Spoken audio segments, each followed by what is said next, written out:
سلام بچه، امروز میخوام شما رو ببریم که قشنگترین جایی که نزدیک دریاچه کومو دیدم. با من همراه باشید. با ما همراه باشید تا یکی از جذاب‌ترین لوکیشن‌های کومو رو با هم ببینیم. راستش قبل اومدم فکر کردم فقط یه منظره قشنگ ببینم و برگردم، ولی وقتی رسیدم بالا نظرم کاملا عوض شد. الان توی شهر کومو هستیم و میخوایم بریم به بروناته، یه شهر کوچیک روی کوه که بهش میگن بالکن کومو.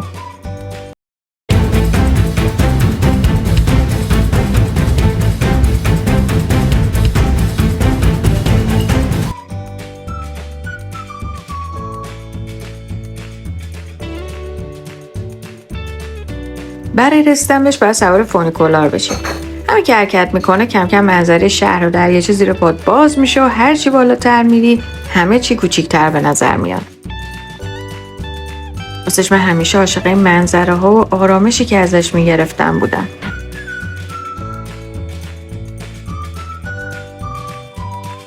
اون لحظه‌ای که از بالا به شهر نگاه میکنی و میبینی آدم ها رو، ماشین ها رو، همه دغدغه های روزمره چقدر کوچیک به نظر میاد. درست مثل مشکلات ما تو زندگی که وقتی از بالا بهش نگاه بکنیم میبینیم که چقدر ساده میشه با آرامش اونا رو حلشون کرد. شما هم مثل من یکم از مناظر لذت ببرید تا من بقیه ماجرا و سفر رو براتون تعریف کنم.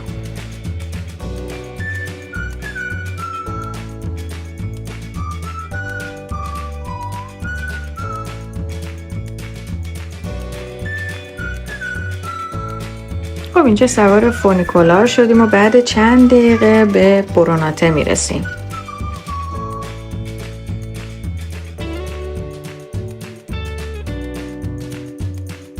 یه شهر آروم و خوشگل با خونه‌های قدیمی، کوچه‌های دنج و ویلاهای تاریخی.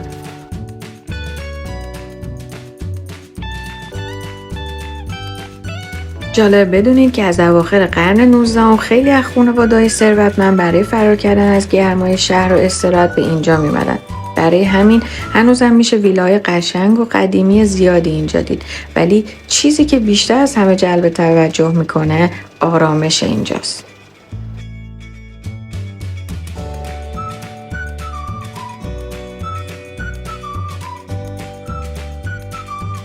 با اینکه پایین تو کومو پر از گردشگره، اینجا انگار زمان آرومتر حرکت میکنه. یه حس عجیبی داره، انگار چند دقیقه از شلوغی دنیا فاصله گرفتید. یکی از معروف‌ترین جاهای بروناته فانوس ولتاست.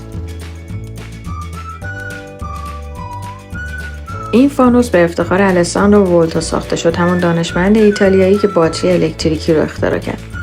اگه تا اونجا پیاده روی کنید یکی از بهترین ویوهای کل دریاچه کومو منتظرتونه و واقعا هیچ عکسی نمیتونه اون حس رو بهتون منتقل کنه.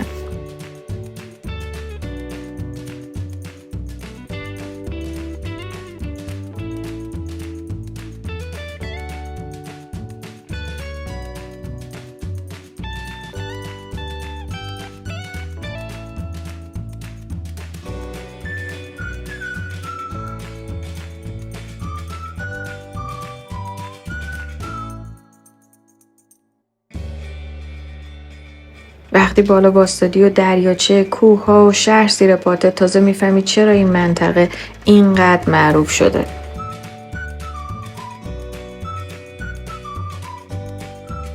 من فکر میکنم یکی از قشنگترین بخشای سفر اینه که بعضی وقتا فقط بایستی و منظره رو تماشا کنی. بدون عجله، بدون اینکه بخوای سریع عکستو بگیری و بری جای بعدی رو ببینی. فقط چند دقیقه لحظه لذت ببری.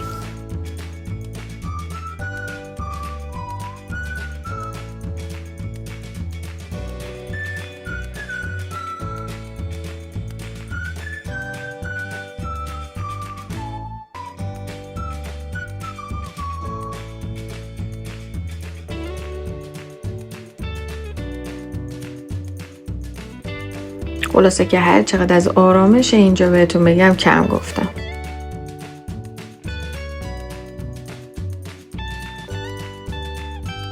اگه یه روز به کومو سفر کردین پیشنهاد میکنم حتما بروناته رو هم ببینید.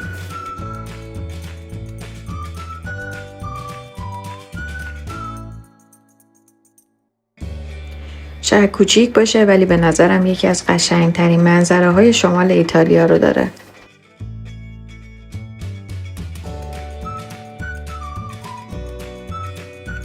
حالا بریم با هم یه گشتی تو خیابونای برناته بزنیم و ببینیم این شهر کوچیک چه چیزای دیگه‌ای برای نشون دادن به ما داره.